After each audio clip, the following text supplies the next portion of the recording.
Денес повторно се наоѓаме во манастирот Свети Наум Охридски во Скопско Радишани. Од тука ќе научиме нешто повеќе за светата тајна брак, односно тоа ќе биде нашата денешна тема. Зошто бракот е толку важен за православните христијани и зошто самиот Господ Исус Христос го благословил со неговото присуство на свадбата во Кана Галилејска. Зошто светиот апостол Павле го споредува бракот со врската помеѓу Господ Исус Христос и црквата, и уште некои други прашања ќе разработиме во нашата денешна тема, која што е конкретно за светата тајна брак. Дали во бракот е потребно само раѓање на деца или пак е повисока смислата во христијанското учење, и кои други примери од светите отци ги имаме во врска со оваа тема. Дали е потребен благослов од свештеник или епископ за да се стапи во брак, или пак е доволно само слободна волја и љубов помеѓу брачните другари. На сите овие прашања ќе навлеземе подлабоко во нашата денешна тема и ќе се потрудиме да дадеме одговор, односно сето тоа да биде согласно со учењето на Светата православна црква. Бракот, според православното христијанско учење, представува света тајна. Но што го дефинира бракот како света тајна? Дали бракот го има истото значење ако се случи без благослов од Бога? На почетокот, кога Бог ги создал мажот и жената, ги благословил велејки: плодете се и множете се и наполнете ја земјата. Но дали само раѓањето деца е главната суштина на бракот? Или има и нешто повозвишено? Каков е ставот на православната црква за разводот и како треба да живеат брачните другари во едно православно семејство? Библијата ни изборува за сведоштво при настан, каде самиот Господ Исус Христос присуствувал на свадбата во Кана Галилејска, извршувајќи го таму своето прво чудо.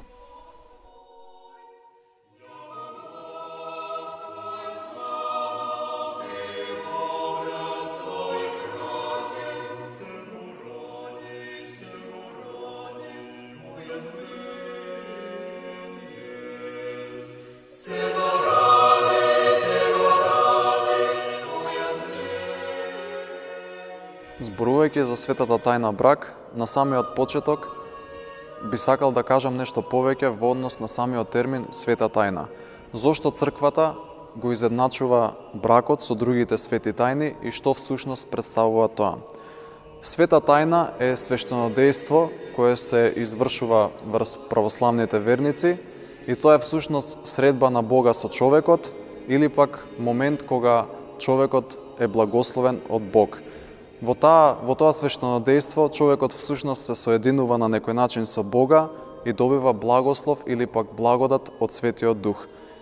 И зошто бракот е ставен во редот на светите тајни и зошто црквата толку го уважува и му дава голема почит и чест, ќе видиме понатаму во одговорите на прашањата што си ги поставивме пред малку кога ја најавивме денешната тема. Светата тајна брак, на почетокот, зборувајќи за неа, може да наведеме една дефиниција која што е кажана одамна од истакнатиот римски правник Херниус Модестин, а таа гласи вака: бракот е врска помеѓу мажот и жената, здружени за цел живот, заедница на божественото и човечкото право. Тоа е можеби дефиниција кажана од многобожец, односно од римски правник, човек кој што немал ништо со црквата, меѓутоа дал една многу добра дефиниција во која што во најкратки црти ја опишал суштината и значењето на светата тајна брак.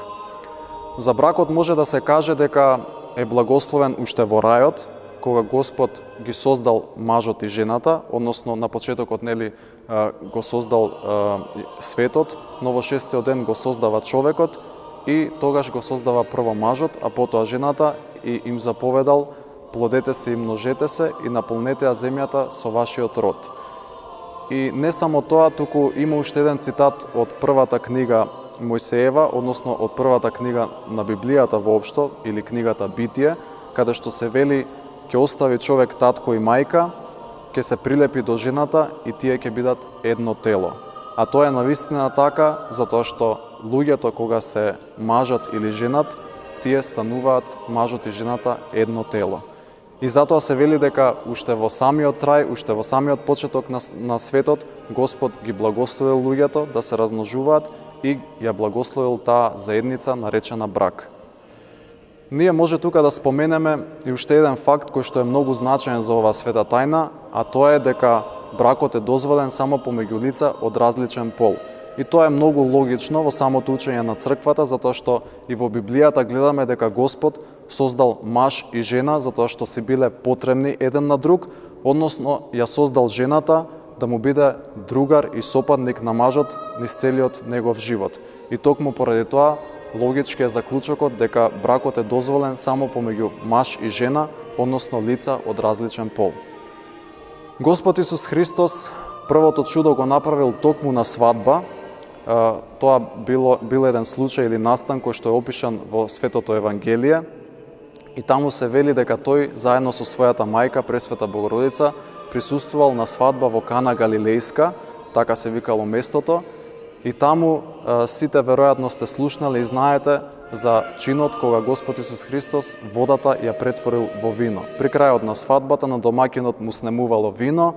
и тој го замолил Господ Исус Христос да помогне и тој им заповедал на слугите да ги наполнат бочвите со вода и на чудесен начин ја претворил водата во вино и тоа се смета за прво негово чудо овде на земјата и на некој начин тој со своето присуство на таа свадба во Кана Галилејска го благословил и бракот. Во бракот може да кажеме дека човекот на некој начин се преобразува. Со други очи веќе гледа на светот и повеќе не е исто како што било претходно. Односно, тој си наоѓа брачен другар со кого ќе може да живее понатаму, да раѓаат деца, бидејќи децата се плод на љубовта помеѓу мажот и жената, и на некој начин се продуховуваат двајцата, односно стануваат продуховени и напредуваат заедно во верата. Во својот брак, мажот и жената, како идни родители, кога ќе имаат веќе деца, тие треба да ги воспитуваат, должни се да ги поучуваат во верата и да ги воведуваат веќе во православната христијанска вера, онака како што е тоа оставено во Божите заповеди и во примерите кои што се наоѓаат во Светото писмо, односно во Библијата. Тука може да се спомне и гледиштето на светиот апостол Павле во однос на бракот, односно тој во неколку наврати во своите посланија кажува своји мислења или изразува своји мисли за бракот и вели дека бракот или врската помеѓу мажот и жената се слични со врската помеѓу Господ Исус Христос и црквата, односно Господ Исус Христос на некој начин нели е глава на црквата, а ние верниците сме нејзино тело и на некој начин и мажот е глава на семејството, а жената е негово тело и на некој начин тие нели се соединуваат заедно за цел живот. Кога зборуваме за бракот, треба да се спомене и на кој начин се склучува или се извршува таа света тајна во православната црква, а тоа е начинот на венчание. Во првите векови од христијанството немало некој посебен чин при кој што се извршувала оваа света тајна, туку на светата божествена литургија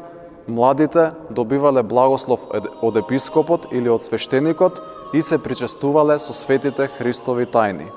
Односно на тој начин се сметало дека тие веќе се венчани, односно стапиле во светата тајна брак. Меѓутоа, со текот на времето, низ историјата на православната црква, работите се измениле и со текот на времето се појавил еден чин во православната црква кој што се извршува настрана од светата божествена литургија и во денешно време тоа се извршува обично или после светата литургија или пак во попладневните часови, нормално во православен храм. Во чинот на венчание, на самиот почеток, ние имаме изразување на слободна волја кај младите да стапат во брак, а како се случува тоа? Преку чинот на прстенување. Кога младите си разменуваат прстени или бурми, така наречени, помеѓу себе, тие ја изразуваат својата апсолутна љубов еден кон друг, спремноста да стапат во тој брак и да направат еден чекор повеќе во својот живот и на некој начин ја искажуваат и својата слободна волја дека стапуваат нели со своја сопствена слободна волја во брак. Исто така, Понатаму во чинот на венчание или при самиот крај имаме и еден момент кога се ставаат венци на главата на младите, односно на младоженецот и невестата, а тоа всушност на некој начин символизира едно мало царство, бидејќи на некој начин семејството е мала црква во која што треба сите да живеат богоугоден живот, водејќи се според Божите заповеди и да живеат вистински христијански живот, но исто така напоменува и на мачеништвото, односно на оние маченици кои што загинале за православната христијанска вера во името на Христос, го дале својот живот и всушност да не подсети дека во бракот нема само радосни и среќни моменти, туку има и моменти на тага, моменти на маки и тешки моменти кои што ние треба заедно со нашите брачни другари да ги пребородиме, односно мажот и жената на некој начин така и напредуваат во својот христијански раст. Исто така треба да се напомене и фактот или податокот дека црквата забранува да се извршува чинот на венчание во постни денови, односно тука се мисли нели и на еднодневните пости, но и на повеќедневните пости како што е Великденскиот, Божикниот, Петровите пости, Богородичните и така натаму. Не од причина што не би смеел во црква, односно во храм да се изврши самиот чин, туку затоа што ние знаеме дека овој настан обично е пропратен со веселба, односно со така наречена свадба која што ја правиме по ресторани и нормално таму се губи веќе содржината или суштината на постот и се нарушува самиот пост и токму поради тоа црквата гледа да се избегнуваат тие постни денови, односно во тие денови да не извршува венчание. Може да се спомне исто и дека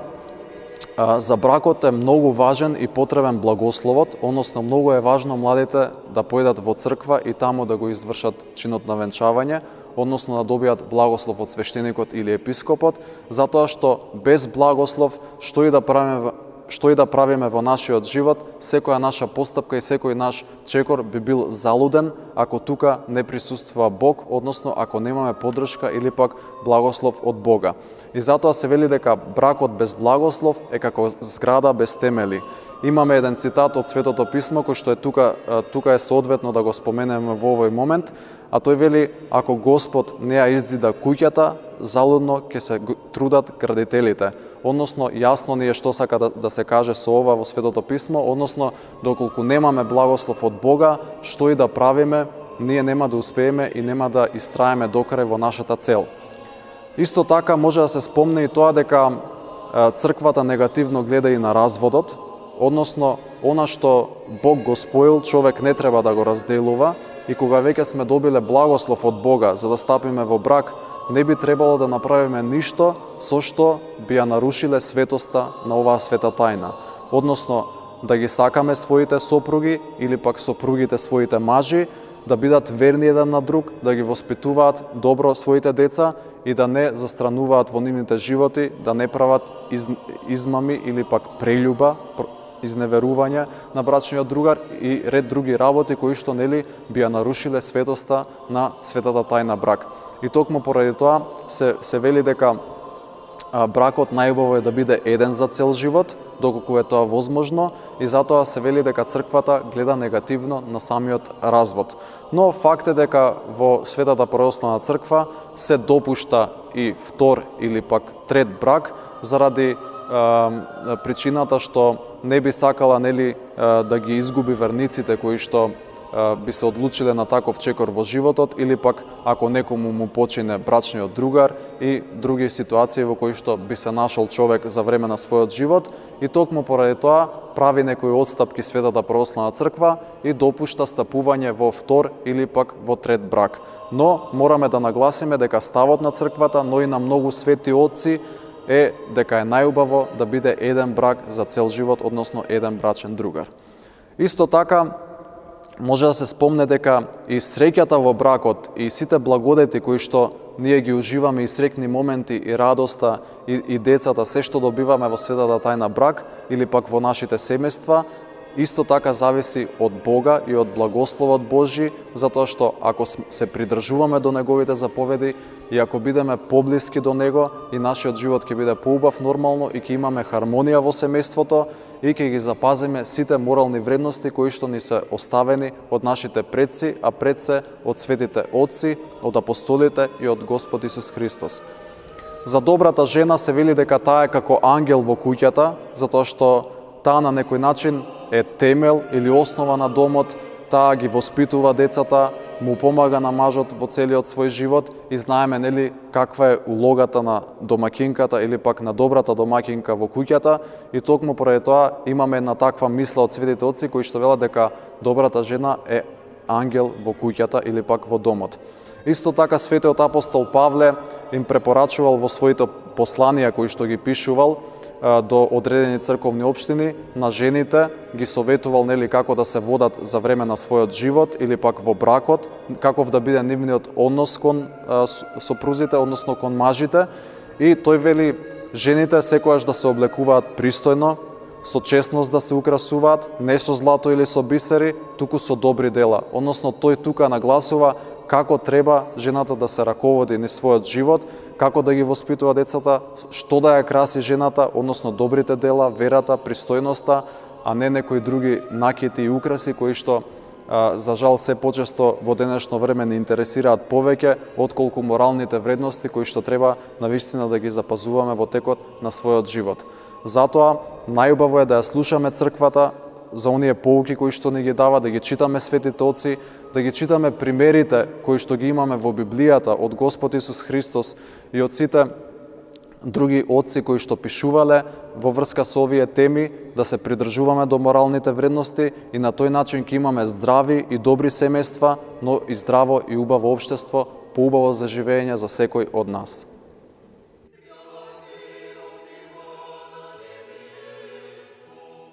Црквата го возвишила бракот на ниво на света тајна, во што се отсликува неговата величинственост. Неслучајно постои посебен чин на венчание, кога младоженецот и невестата го добиваат Божиот благослов или благодатта од Светиот Дух како дар на двајцата сопружници, за полесно да се справат со сите препреки што заедничкиот животен пат ги носи со себе.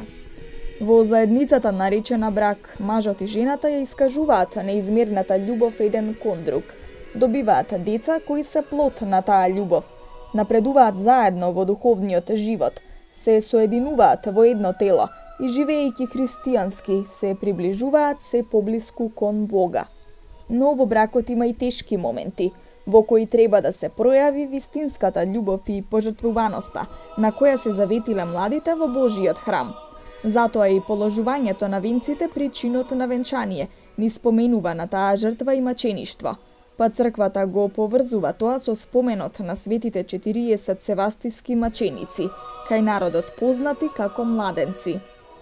Да се потрудиме да ги зачуваме моралните вредности и вистинската смисла на бракот, а ако ги воспитуваме и нашите деца во тој дух, ќе сме благословени со здраво семејство и со тоа и посреќна заедница.